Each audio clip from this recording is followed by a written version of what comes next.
చిద్గురు గీత సభ్యులకి, క్రియాయోగ సాధకులకి నా శుభాకాంక్షలు. లా ఆఫ్ అట్రాక్షన్ కార్యక్రమాలు చక్కగా జరుగుతున్నాయి. సాధకులు చక్కగా అఫర్మేషన్స్ సాధన చేస్తున్నారు. చక్కటి ఫలితాలనే నాకు తెలియజేస్తున్నారు.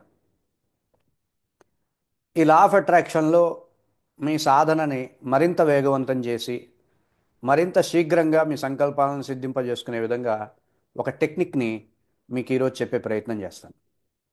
మన సనాతన జీవన విధానంలో ఋషుల దగ్గర నుండి నేటి వరకు మీరు చూసినట్లయితే నీటికి చాలా ప్రాధాన్యత ఉంది.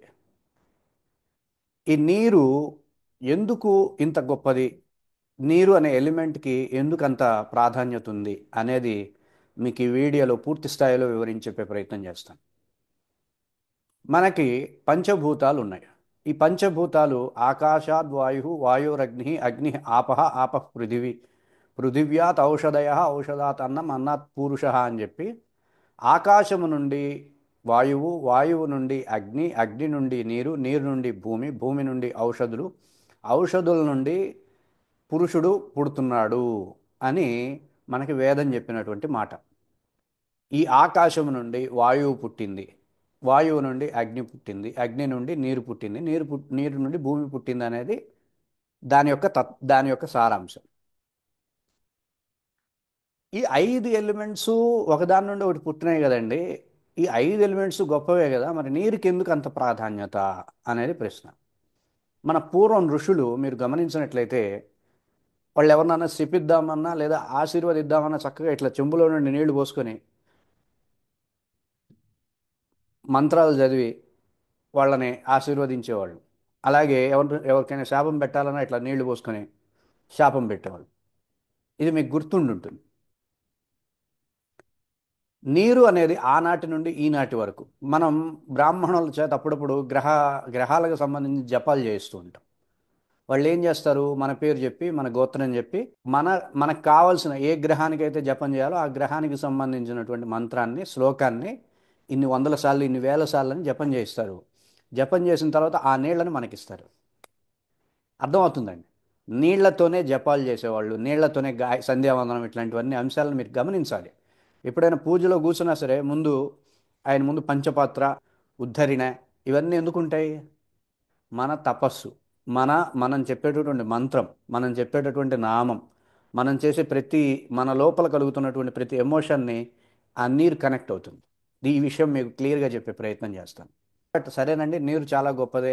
లా ఆఫ్ అట్రాక్షన్కి నీటికి ఏంటి సంబంధం అంటే, ఈనాడు టీవీ ఛానల్స్లో కూర్చొని ఏది పడితే అది అఫర్మేషన్ అఫర్మేషన్ అని చెప్పేసి జనాలను పిచ్చెక్కిస్తున్నారు.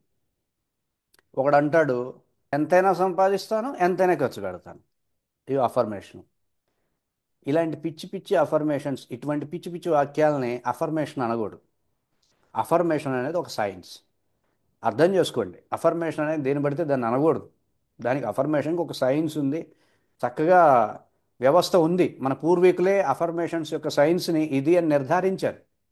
సో అది అర్థం చేసుకోవాలి. అది చెప్పే ప్రయత్నమే చేస్తాను ఈరోజు.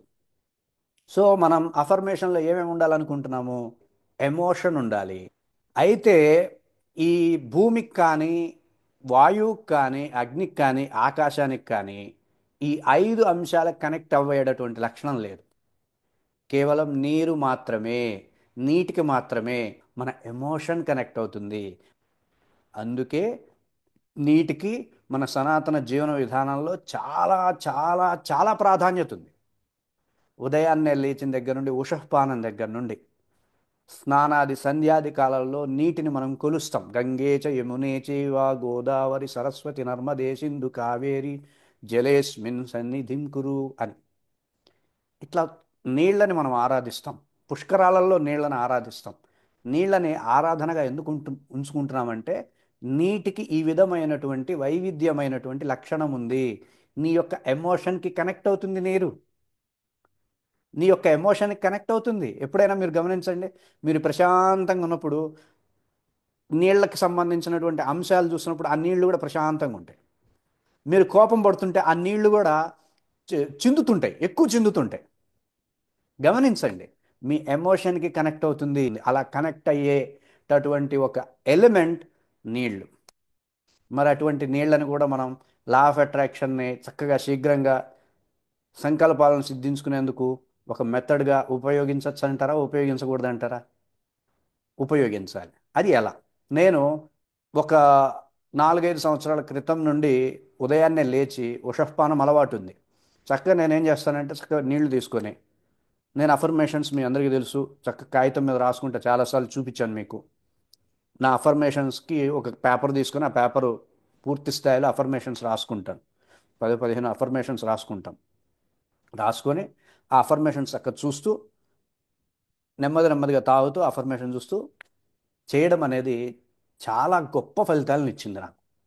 అసలు నిజంగా చాంట్ చేసి బాగా చాంట్ చేస్తే ఎంత ఫలితం వస్తుందో, ఆ నీళ్లు తాగుతూ అఫర్మేషన్స్ని ధారణ చేస్తున్నప్పుడు అంతకు మించిన ఫలితాన్ని, అంతకు మించినటువంటి ఆనందాన్ని, అంతకు మించినటువంటి అట్రాక్షన్ని నేను చూడగలిగాను. తర్వాత చేసే కార్యక్రమాలన్నీ చాలా అమోఘంగా సక్సెస్ అయినాయి. సో ఇప్పుడు నేను మీ అందరికీ ఈ అమూల్యమైనటువంటి సందేశాన్ని చెప్పడం అనేది చాలా ఆనందిస్తున్నా. ఈ అమూల్యమైనటువంటి సందేశాన్ని మీకు అందించే విషయంలో నేను చాలా ఆనందిస్తున్నా. నేను ఏది చెప్పినా సరే మీ అందరికీ తెలుసు. నా మీద నేను పరిశోధన చేసుకున్న తరువాతే, అది అందరికీ ఉపయోగపడుతుంది అని అర్థమైన తరువాతే, దాని మీద రీసెర్చ్ చేసిన తర్వాతే మీకు చెప్పడం జరుగుతుందనేది మీ అందరికీ ఎప్పుడు చెప్పే మాటే. ఇది బెస్ట్. చాలా మంచి అనుభూతిని మీకు అందిస్తుంది. నా స్టూడెంట్స్ అందరికీ చెప్పాను. వాళ్ళు కూడా ఆచరిస్తున్నారు. వాళ్ళు కూడా చెప్తున్నారు చాలా బాగుంది గురూజీ అని. చిద్గురు గీత సభ్యులు అలాగే నా వీడియోస్ చూస్తూ నన్ను ప్రోత్సహిస్తున్నటువంటి చిద్గురు గీత యూట్యూబ్ ఛానల్ సబ్స్క్రైబర్స్కి, వ్యూవర్స్కి కూడా ఈ అమూల్యమైనటువంటి టెక్నిక్ని మీకు అందించే ప్రయత్నం చేస్తున్నాను. సో చక్కగా ఉదయాన్నే లేచినప్పుడు నీళ్ళ గ్లాస్ పెట్టుకోండి. చక్కగా మీరు రాసుకున్న అఫర్మేషన్స్ ఏవైతే ఉంటాయో అవన్నీ ఒకసారి ధారణ చేయండి. మీకు ఏదన్నా అఫర్మేషన్స్కి సంబంధించిన డౌట్స్ ఉంటే, నేను ఇలా అఫర్మేషన్ రాసుకున్నా, ఇది వర్తా కాదా, ఇది అట్రాక్షన్ చేస్తుందా చేయదా, ఎందుకంటే ఇది చాలా కీలకమైన విషయం. మీరు అఫర్మేషన్ని సహేతుకంగా, శాస్త్రీయంగా, సైన్స్ ప్రకారం మీరు అఫర్మేషన్ని రూపొందించి ప్రయోగిస్తేనే అది అట్రాక్షన్ని తెప్పిస్తుంది. లేదంటే డిస్ట్రాక్షన్ కూడా తెప్పించే అవకాశం ఉంటుంది.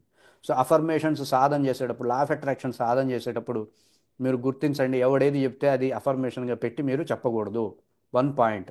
మీకు మీరే అఫర్మేషన్స్ని రూపొందించుకోవాలి. సెకండ్ పాయింట్, ఆ అఫర్మేషన్స్ రూపొందించుకున్న సమయంలో కొంచెం తెలిసిన వ్యక్తిని కాబట్టి, అందులో పరిశోధన చేసిన వ్యక్తిని కాబట్టి, మీకు నమ్మశక్యమైన వ్యక్తిని కాబట్టి, మీకు నమ్మకం ఉండే వ్యక్తిని కాబట్టి, నా మాట శాస్త్రాన్ని ఆధారం చేసుకొని చెప్పడం అనే నియమాన్ని కలిగినటువంటి వ్యక్తిని కాబట్టి మీరు చక్కగా నన్ను అడగచ్చు, వాట్సాప్లో మెసేజ్ చేయొచ్చు.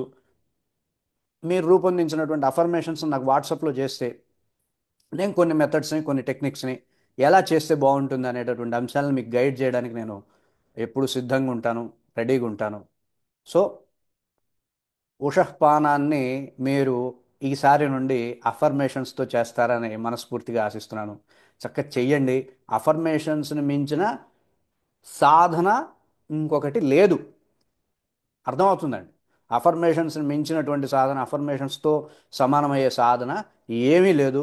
చక్కగా నిరభ్యంతరంగా అఫర్మేషన్స్ చేయండి. చక్కగా అఫర్మేషన్స్తో లా ఆఫ్ అట్రాక్షన్ చేయండి. మీరు త్వరలోనే సకల ఐశ్వర్యాలతో, ఆయురారోగ్యాలతో, ఆనందంతో, ఆధ్యాత్మిక శ్రేయస్సుతో, సకల విజయాలతో చక్కగా నిండు నూరేళ్ళు ఆనందంగా ఉండాలని మీ మిత్రుడిగా మనస్ఫూర్తిగా కోరుకుంటున్నాను. అందరికీ ధన్యవాదాలు. ఓం తత్ సత్.